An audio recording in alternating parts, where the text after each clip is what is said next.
మీ business ఏదైనా మీ ఊర్లో promotion చేయాలంటే అది సుమన్ టీవీతోనే సాధ్యం. ఇప్పుడే సంప్రదించండి.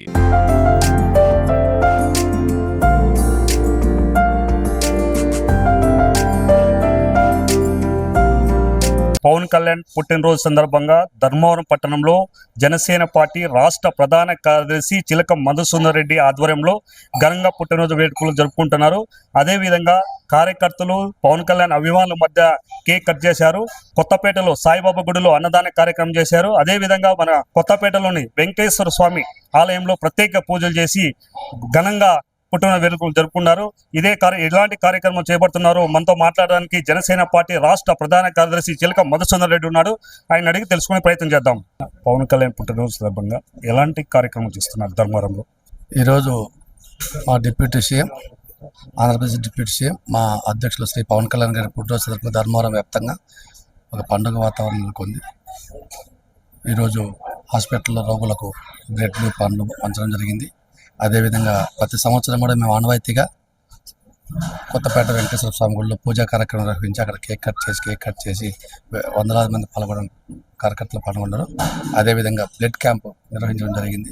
కాలేజీ దగ్గర బ్లడ్ క్యాంప్ నిర్వహించడం జరిగింది. అదేవిధంగా ఈరోజు సాయిబాబా మందిరంలో పేదలకు అన్నదాన కార్యక్రమం నిర్వహిస్తున్నాం. ఎందుకంటే ఇది లాస్ట్ ఇయర్ కానీ ప్రతి సంవత్సరం కూడా మా కార్యకర్తలు, జనసేన పార్టీ నాయకులు ఇక్కడ అన్నదాన కార్యక్రమం పట్టే సందర్భంగా నిర్వహిస్తూ ఉంటాం.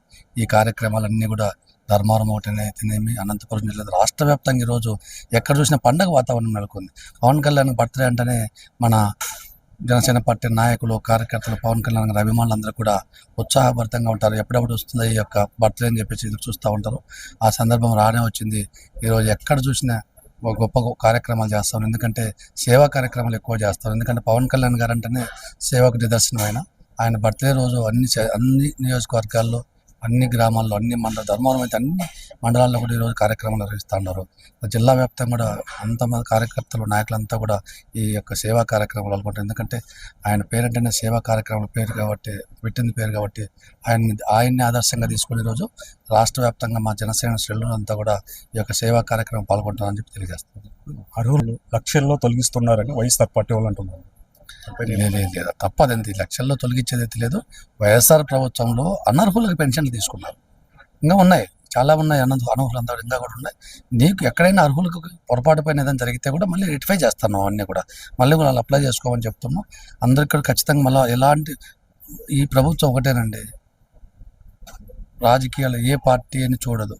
అర్హులైన ప్రతి ఒక్కరికి కూడా వికలాంగ పెన్షన్లు అయితేనేమి, వృద్ధాప్య పెన్షన్లు అయితేనేమి, విడో పెన్షన్ అన్నీ కూడా ఏ పెన్షన్ అయినా అర్హులకి ఇస్తుంది. అనర్హులు ఎవడంటే అక్కడెక్కడ ఎందుకంటే వాళ్ళ గత గవర్నమెంట్లో చేసిన తప్పులు అవే కదా.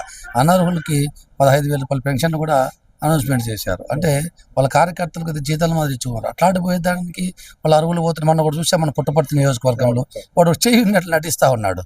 మళ్ళీ చేయి అది షర్ట్ ఇప్పేసి చేయి చూపించేసి దరికేస్తాం, పొడి చేస్తామని చెప్పేసి ఒక డ్రామా ప్లే చేశాడు. మళ్ళీ అది పద్ధతి చెప్పండి. అట్లా పెన్షన్లు ఇవ్వడం చెప్పండి. చేయి ఉన్నా కానీ చేయి లేకుండా వాడు నటించి, చేయి లేకుండా ఆ విధంగా ఫోటోలు తీపించుకొని పెన్షన్లు పెట్టుకొని ప్రభుత్వ ధనం కొల్లగొట్టింది కాకుండా మళ్ళీ ఈరోజు అర్హులు తొలగిస్తానడం తప్పు. అనర్హులకే తొలగిస్తున్నారు తప్ప అర్హులకి ఎక్కడ తొలగించడం. ఒకటో రెండో ఏదైనా పొరపాటు అయితే కూడా అవన్నీ కూడా మళ్ళీ రెక్టిఫై చేస్తాను. అన్నీ కూడా అర్హులైతే ఖచ్చితంగా అందరికీ అందజేస్తాం. అటువంటి పొరపాట్లు ప్రభుత్వం చేయదు. రాజకీయాలకు అతీతం ఏ పార్టీ వాళ్ళైనా కానీ అందరికీ కూడా పెన్షన్ అందజేస్తాం, అర్హులందరికీ కూడా.